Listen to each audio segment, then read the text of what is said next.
Hey guys, good morning. Good morning. Welcome to Profiting This Generation. I'm your host, Prophet Adia Amos. I'm so excited to be with you guys this morning, especially this week, Thanksgiving week. I love Thanksgiving time. It's a really powerful time of year.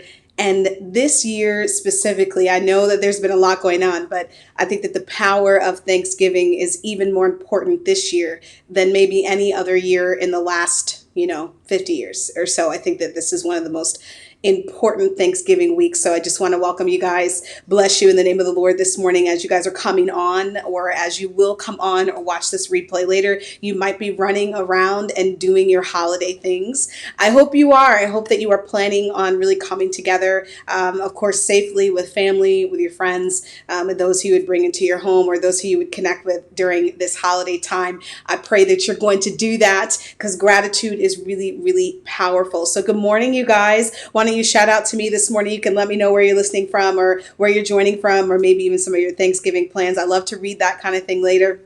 So I'll do that. And as Facebook is kind of gathering you guys, I'm just going to say good morning. Thank you for deciding to spend just a few moments of your Tuesday with me this morning before you go and run and do all of your holiday things and holiday shopping and all that good stuff. So good morning, you guys. Give me a shout out in the comments and let me know where you're listening from, or just give a heart to the broadcast. If you follow Prophet in This Generation and you like the broadcast, then give me a heart. Let me know that you're listening. You can also share this with a friend or two. We're going to talk a little bit about covenant, a little bit about loyalty and the generations today. And then also about, loyalty that covers your kids and your kids' kids. We want to talk about that. This is Prophet in This Generation, so we want to talk about what God's doing. So we're going to do all that. But as Facebook is gathering you guys, I'm going to give you a little bit of housekeeping. Let's let you know what is going on in Prophet in This Generation world. Want to let you know about the podcast. We have renamed the podcast Prophet in This Generation. So all you have to do is look for that in your podcast library. So if you're a podcast person like me, I don't know about you guys, I really love podcasting. I love listening to podcasts, finding new podcasts to listen to. I really encourage you, if your podcast game is not up to par, can I encourage you to get your podcast game up to par? All right, so do that for me. Get your podcast game going. You got to get involved. There's a lot of good podcasters, and if you're interested,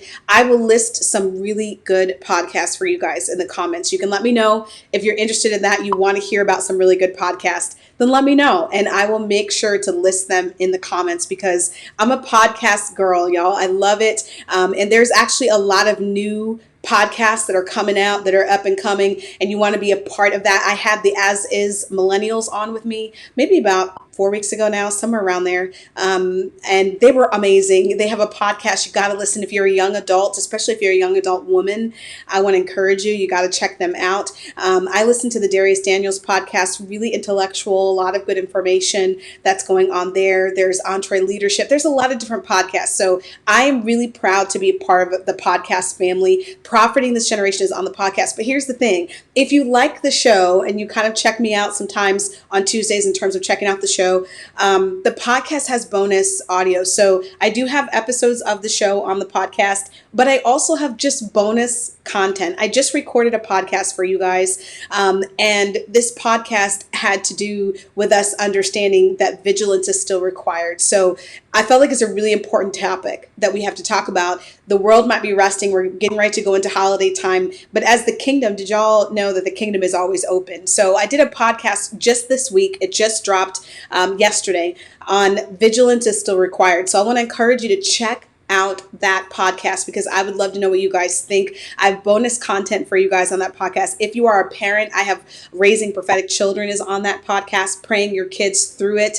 I'm going to be doing another business series with kids, and we're going to make sure we put that on the podcast. So the podcast has bonus content that I don't put on to Facebook or YouTube and all that stuff. So I encourage you follow that podcast. It's on Spotify. I'm a Spotify girl. Are you guys Spotify people or Apple? But it's on Apple too. So if you're more into Apple Music, then the podcast is on Apple Music. So you can click Apple Music and then not Apple Music, y'all. Let me direct you in the right direction.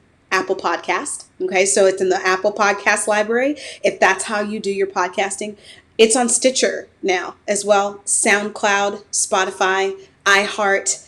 Everywhere. So everywhere you can find a podcast, you're going to find my podcast there. You can put Profiting This Generation. If you are a Android person. I'm more of I'm Apple Nation over here, you guys. I can't get off of it. I literally have been using iPhone since they came out. I can't get away from it. If you want to maybe pitch me a reason that I should leave Apple, drop it in the comments. But I'm definitely an Apple person. But if you are an Android person, I respect you. I love you.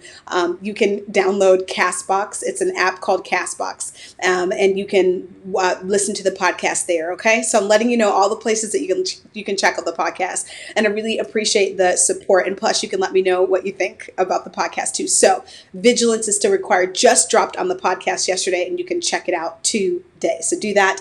And then, of course, you know that you can find us on YouTube, you guys. We are still Kingdom 5 on YouTube, all one word, Kingdom FIVE. Follow us there because I usually put episodes of this broadcast on YouTube too, so that you can kind of watch it on the go.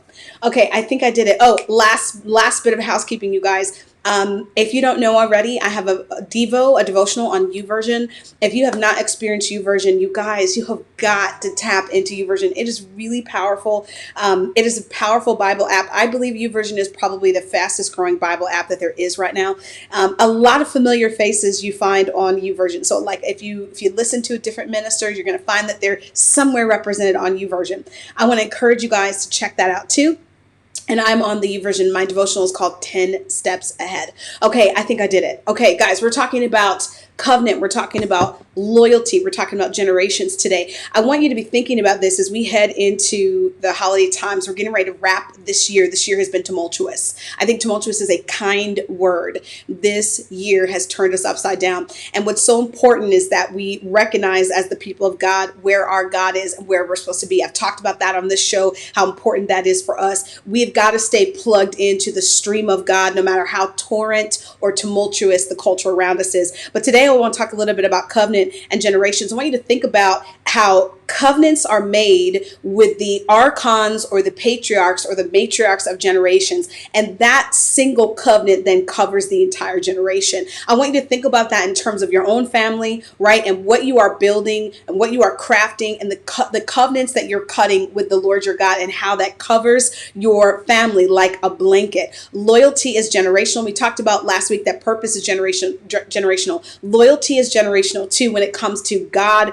and how He shows and expresses his loyalty. I want you to think about for a moment that he established himself as the God of Abraham, Isaac, and Jacob. He established himself that way to let them know, I established covenant with the people who literally made a vow to me and were loyal to me. And that covenant then covered all of their children's children. So loyalty is something that happens with the patriarch or the matriarch, whoever is representing the voice of God in that particular generation, and that one covenant then covers the generations that follow. God's covenant with David ensured that his kids would not reap the full wrath that was coming to them for their own kind of rebellion and disobedience. Not all of David's children walked with the Lord, but God promised David, because of his faithfulness, that his sons would continue to reign on the throne, that he would not take it from him. So it's really important that we recognize actions in the present speak to the future. I talked about that last week, and I'm carrying on that conversation this week because I think that it's still important that we connect those dots. Actions in the present really are not for the time that we're living right now. So in other words, the seeds that you're sowing are not really for the time that you're living right now. They're for the future, right? They're for the generation that's going to come after you. We live and sow and work and press in the present for God to be faithful in the time to come. Because remember, you always sow for a later harvest. Harvest and sowing don't ever come together, do they? Think on that for just a moment. Think about that in your own life. Harvest and sowing are always at separate times. They're always at separate seasons. So you will always experience something that you sowed for in a later time. And that's how it happens with generations too, in terms of what God will do. So your faithfulness, you laying down your life, okay, you sacrificing it all for the Lord, you're not going to see all of the fruit of that in your time. You will see some of it. but you're literally, we plant, right? And we sow in the kingdom for what God will do in the generations after. So David laid down his life, and he did receive the blessing of God, right? He did receive the fruit of God. But who really received the fruit that David sowed? Solomon entered into the riches, right? Solomon had the richest kingdom, richer than his father.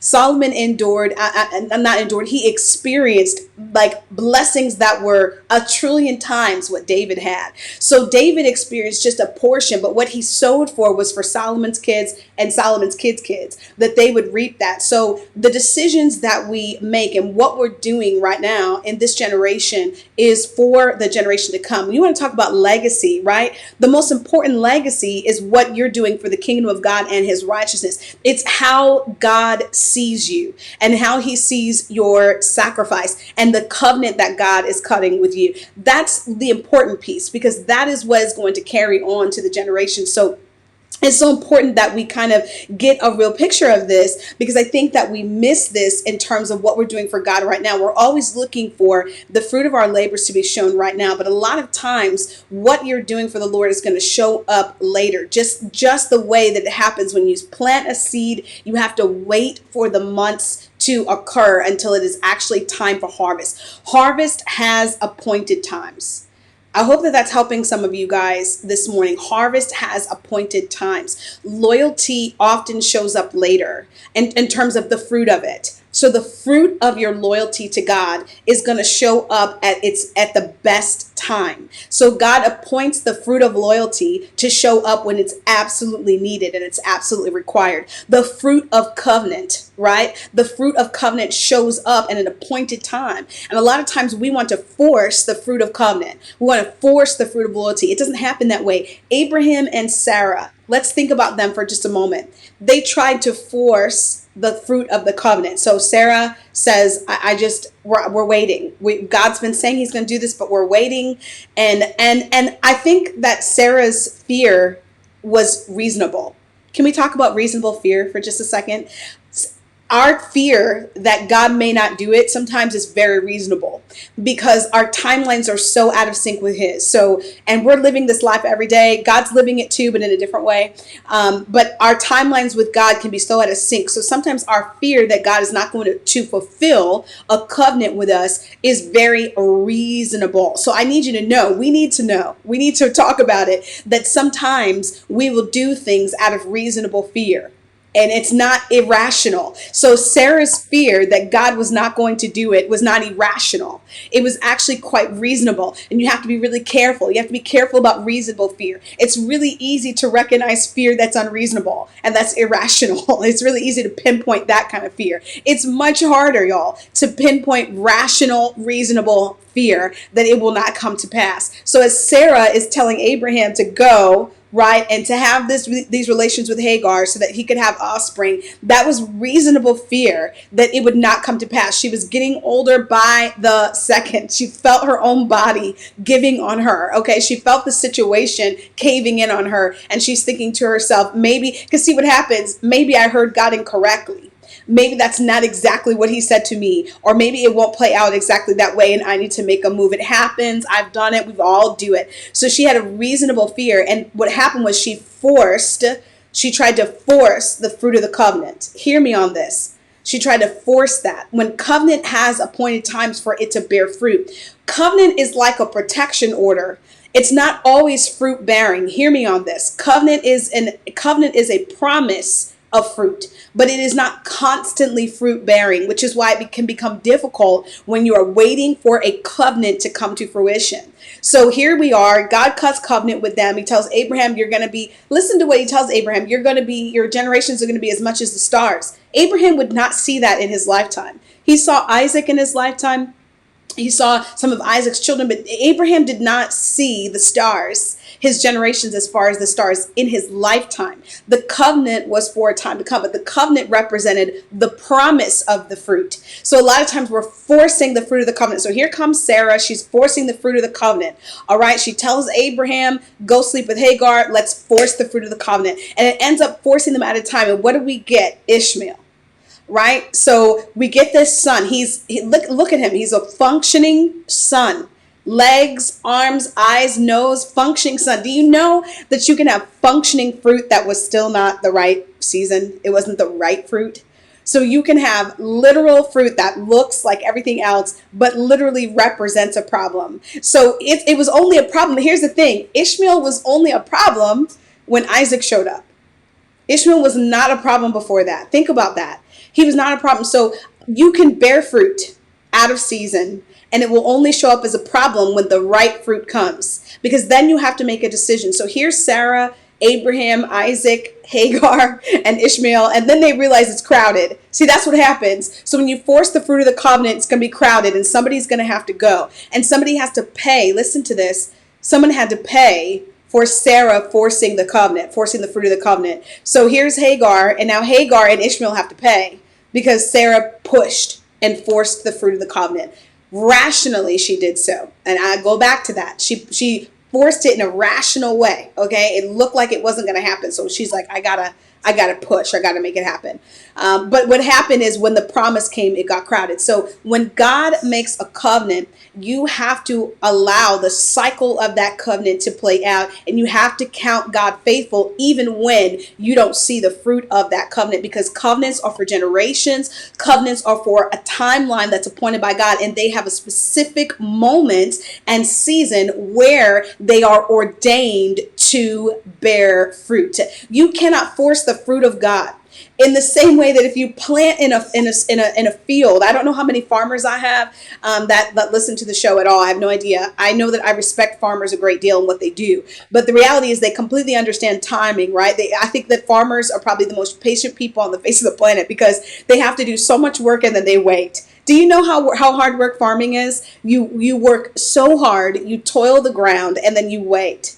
And you do not see that harvest right away. So farmers, I think, understand patience more than most of us, right? Because they recognize that harvest is a process. Are y'all hearing me? Harvest is a process. Covenant, right, and generations, it's a process. God will cut covenant with you, and there will be a time to release for when that covenant is supposed to come to fruition. Are y'all hearing me this morning? I hope that you're with me, and I hope that this is helping some of you. Because some of you have laid down a covenant with God, and God has laid down a covenant with you, and you're looking for the signs of that covenant to come to pass. You will sometimes have zero signs. I need you to understand that after God visited Abraham and Sarah, they had zero signs that Isaac would really happen, that he would really be born. It was 25 years. You want to talk about time? Like some of us, God will give us a word. It's been 10 years. We're done. 25 years. It would be before Isaac will come to fruition. So and God did not like throw them a bone in those 25 years to really let them know. He just continued to be himself. He continued to be the consistent, faithful God that he is. But it's not like he reminded them every year of the covenant. They had to remember themselves that this is what God said, right? And they had to trust. Abraham hoped against hope. That's what Hebrews says. You got to read Hebrews if you haven't already. I know my Bible people, I know you have. I know you understand that Abraham, we get reconnected with Abraham's story in Hebrews. But if you're not quite there yet and you're working to get there, go read Hebrews 11, and it will help you. Hebrews 10 and 11, I think, will help you to really understand what Abraham actually did and the power of Abraham's faith. He hoped against hope. And what does that mean? There was no hope. That's what that means. When the Bible says he hoped against hope, ladies and gentlemen, there was zero hope, zilcho. So when God cuts a covenant, a lot of times there is zero evidence that the fruit of that covenant will come to pass. But God cuts a covenant that's supposed to spread its wings over an entire generation. So the covenants that God is cutting with you today, your kids should benefit from that covenant. So should you trespass the covenant, listen to this, listen. Should you trespass the covenant, then your kids could also reap the consequence of the trespass of the covenant. So it works both ways. It's not like, okay, it just works for blessing. Like if I honor my covenant, that my kids will benefit from the covenant, but they will also reap a consequence if you also trespass and then break that covenant too. Because what ended up happening, Ishmael ends up really being kind of a thorn in the heel of the chosen. And we can talk about that later on different broadcasts if you want to go into the generations of Ishmael and kind of what happened there. But Ishmael represents modern day Islam and the modern day Muslim movement. Their father is Ishmael. So we have to, their father is Abraham, but the seed of it is Ishmael's seed. So We have to recognize that, wow, okay. And God was faithful to Ishmael in that he said, I'll raise up a mighty nation. But wow, we're also at odds with each other, aren't we? The chosen ones of Isaac and the chosen ones of Ishmael are at odds with each other. So what happens if Sarah never forces the fruit of the covenant? So it's important. You want to keep your covenant sacred in the sense that you honor God's timeline with it. And you recognize that the covenant that God cuts with you is more than just for the present, but it's also for the future. So patience is going to have to be something that you master, something that I'm going to have to master. We're all going to have to master. And I believe to walk with the Lord successfully, you have to master patience, because if you don't, you're going to end up being out of season or out of sync. And I've definitely been there. So that's so important. Covenant and generations, they go together. So when God cuts a covenant with you, he is cutting a covenant not just for your present. Everything that you do today is really something that you're planning for a time to come. So that is why we can trust, okay? When the scripture says, do not grow weary in doing good, then we can trust and we can not grow weary in doing good. Can you commit to that? This is the perfect time of year to recommit to some things, to get back on that saddle, okay? To say, God, I'm going to stop pushing the covenant. I'm going to stop pushing the fruit of the covenant. Because some of you aren't necessarily pushing what God said, but you're pushing for the fruit of it to be made manifest. And you have to be patient with that too. Fruit has appointed times for it to show up. It just does. So you're going to have to wait and find out. I remember a good friend of mine had a fruit tree in her backyard. She told me this story once and it changed my life. It changed how I thought about things. She told me that there was a tree in her backyard. I believe it was an orange tree. And she was going to cut it down. It was in the backyard. She's like, it's just no fruit. It's not bearing fruit. Nothing's coming out. She tells her husband, I just want to cut it down. Like, we got this tree. It's not doing anything.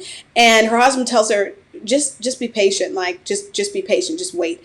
She's about to cut it down and goes out and sees the bud of the fruit coming to fruition, and realizes that had she cut it down early, listen to this because this is for somebody, had she cut it down early, she would have missed the full benefit of what that tree was in her backyard, what it was meant to do, was appointed. She would have missed all the fruit. She was literally about to cut it down and the fruit began to bear its head. So here's the thing. This is us and God all the time. We have our axe, okay? We are about to cut the feet of the covenant. You're about to cut somebody that's listening today. You're about to cut the root of your covenant. But can I tell you, you're going to cut it too soon and you're not going to see any of the fruit.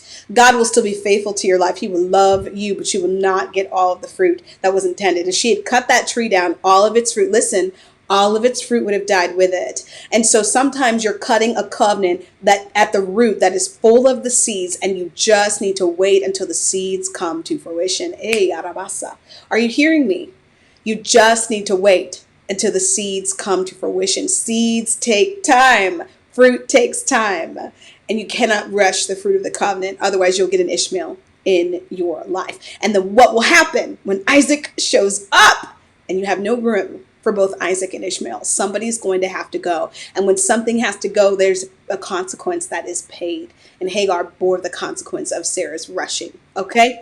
All right. Very good. I want to talk about loyalty for your kids' sake a little bit because this is Prophetess Generation where we talk about this, and then I'll talk a little bit about gratitude as we close today. I hope that you guys are enjoying the broadcast today. I hope this is speaking to you. I always want to talk about things that kind of hit us where we're at in terms of where we're believing God. I'm believing God too. You know, I'm with you guys in this journey. I'm learning from different things that have happened in my own life as well. And it paints a picture for me and helps me understand God better. So loyalty for your kids' sake. I think I've kind of talked about this, but I'll just wrap it up by saying this. You know, you have to decide that your loyalty to God is bigger than yourself, right? And it has to also be bigger than the uncomfortability that sometimes comes with loyalty. There is a level of discomfort that comes with being loyal to God. It just does. And you have to make some decisions now, whether you're willing to pay a price of discomfort because you know that it's going to be something that your kids can be covered by. Your kids are not always going to follow the Lord. And this is for those who may not even have kids yet, but you plan on having kids in the future. Your kids are not always going to be faithful to God, but your loyalty to him, in terms of loyalty for your kids' sake, your loyalty to him can ensure that even in your children's rebellion of God, that they are not destroyed. I hope that you heard me. I hope that you heard that even in your children's rebellion against God, that they are not destroyed, and God will preserve them for the time of redemption where he can turn their lives around. So loyalty sometimes is lonely. Loyalty sometimes is a really lonely road. Being loyal to God can sometimes mean that there are friendships that disappear out of your life, that there are things that you don't participate in, that there's a block and there is a culture barrier where you do not really go past a certain point, and that causes you to be alienated or causes you to be ostracized for whatever reason. Loyalty can be a lonely road. But our loyalty is not for the present. Loyalty is always for the future. Hear me on this. So your sticking with God and pressing with him is not for today.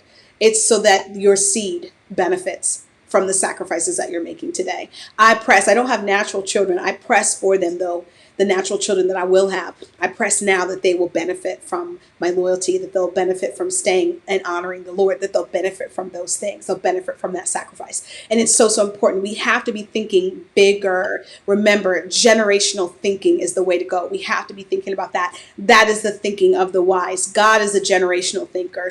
We must be generational thinkers. Are y'all hearing me today? We must. We got to get it together. We got to press in this. Are y'all jiving with me today? Let me know you're jiving with me in the comments. Generational thinkers. We got to be that. You got to press. You got to ask God to help you become a generational thinker and help you think of purpose as generational and not individual. And this will help us to be able to be warriors for the kingdom the way that God needs us to be. I believe some of the most powerful ways that we can honor God is not being selfish. So it's selflessness, right? It's believing that there is something so much bigger than what we are experiencing. And I think that's so important to us to make sure that we're leaving a kingdom legacy for the world to come and for the Christians to come, not just our kids, but the other Christians that will follow after us. We need to make sure we leave a legacy. We blaze the trail that these other believers that are coming up, the young people, have liberty, that they have religious liberty, that they have a place and a platform where they can worship and honor God so we can continue the cycle. It's so, so important. Y'all getting this today? All right, the last thing I said I'd talk about is gratitude. I felt like it's so important. It's Thanksgiving week. We got to talk a little bit about gratitude and the power of gratitude. So listen, this is so important. As you're going into this Thanksgiving season, you got to recognize that gratitude is a force. It's a power. It's not just something nice to do. Gratitude is something that will also push forward the cycle of harvest in your life. And that gratitude first has to begin with a gratitude towards God. I want you to think about this, how the scriptures say, give thanks to the Lord for he is good. It doesn't say give thanks to the Lord for he has been good to you, or give thanks to the Lord because he gave things to you. It just says, give thanks to the Lord for he is good. The reason is we give thanks to the Lord based on his merit and his character and his identity, not based on his gifts to us. God could give nothing to us and we would still owe him gratitude, right? He is our creator. We have to think a little bit bigger when it comes to gratitude. We have gratitude towards a God who shaped us, made us, right? And is keeping us alive. Literally, the gift of life, our living and breathing every day. The Bible speaks to the fact that God could draw his breath and all life would fail. Just take a moment to think about that for just a moment. The gratitude that we have toward the Lord is immense, but gratitude is also a covering. It keeps you covered. Your thanksgiving to the Lord keeps you covered. So gratitude is also a covering. I want you to look at this. This is the definition of gratitude. We're going to close here in just a second, but it says this: quality of being thankful, readiness to show appreciation for, listen to this, and to return kindness. So you expressing gratitude toward the Lord, myself expressing gratitude to the Lord, is that we return our kindness to him. That means that we offer up something to him. I'm not just talking about money, y'all. I'm talking about our mentality. I'm talking about the way in which we do the work of the Lord, because sometimes we are living for God, but we're not honoring him because we don't honor him in how we do it, right? We're doing it, but we're mad about it. We're doing it, but we begrudge it. And remember, Paul says if you give something begrudgingly, you can expect that you receive no reward for it. It's as if what is he saying? It's as if you never gave it. So gratitude is not something to be messed with. The scriptures, go look up and research this week during Thanksgiving week how many times the scriptures talk about giving God thanksgiving. So gratitude is not something to be trifled with. It's something that we have to value as the people of God, and remember that it is a type of currency, a type of kingdom currency. So I just wanted to end on that as we close the show today. I wanted to end on that because this is a really powerful week for us to reset, right? And to get some things realigned with the Lord. And one of the biggest things is that gratitude. From there, work on your loyalty to the covenant and work on your patience through that. Be thankful that God is mindful of you. The scriptures say, who am I that you are mindful of me. That gratitude begins in you just being thankful for the identity of God in your life, not necessarily the gifts of God. That is a given, that you are thankful that God gave you good gifts, right? But we are thankful for who he is. We start there. Give thanks to the Lord, for he is good, and his mercy endures forever. I hope that you guys have been blessed by the show today. I've been blessed to be with you guys. I am praying for you. I want to encourage you guys. I'm praying for you. I'm praying that this Thanksgiving week is a time of resetting. I pray that God would refresh you. I speak life over your life and over your children's lives and over your family's life that you care so deeply about. I pray power over your spouses and life and vitality in your godly marriages. I thank God for you and what he's doing in your ministries and in your life. Let the life of God be breathed through your ministries, your organizations, the things that you have on the table and what you're doing for God, your businesses. I'm praying for you. I pray for those who have a business that are listening to the sound of my voice right now. I command the life of God to flow into your business, that your business would not fail in a time where businesses are failing. I thank God for you, for your business, for your vision, for your idea that you're pushing through. Let it be so and let it be done, that everything that God spoke to you will come to fruition. I thank God for you and that his covenant is true and that he is a faithful father and he is going to bear fruit in your life at the appointed time. I pray for your patience, that it would be perfected, that you would believe in the Lord your God, and that would cause you to be established. I thank God for you today, the spirit of thanksgiving, that it would hit the core of your house and that your entire household would open their mouth and bless God. And that blessing and that crying out of gratitude and thanksgiving would cause a blessing to flow in your house and the spirit of abundance in a time where many people are struggling. I thank God for you, that a spirit of abundance would hit your house and it would hit your bosom and you would feel the fullness of a living God moving through your house and moving through your family and your situations. I'm saying to you today, some of you who are struggling economically, that the Lord is Jehovah Jireh and he will provide for you. So I speak provision into your bosom right now in the matchless name of Jesus, that God is a provider and he's going to show himself powerful and faithful in your life as he begins to move things together for your good, because he is a good God. So we thank him today. Let the spirit of thanksgiving resound in your house this week, not just full stomachs, amen, but full spirit. Let the spirit of thanksgiving resound and abound in your house. And I know that God is going to be faithful to perform the word that he promised you. So be encouraged. Have a powerful, powerful week of gratitude. And we'll see you guys next week. Next week, I have a special guest with me, so don't miss the show. Follow Profiting This Generation, the live series on Facebook, and don't miss it. We'll see you then.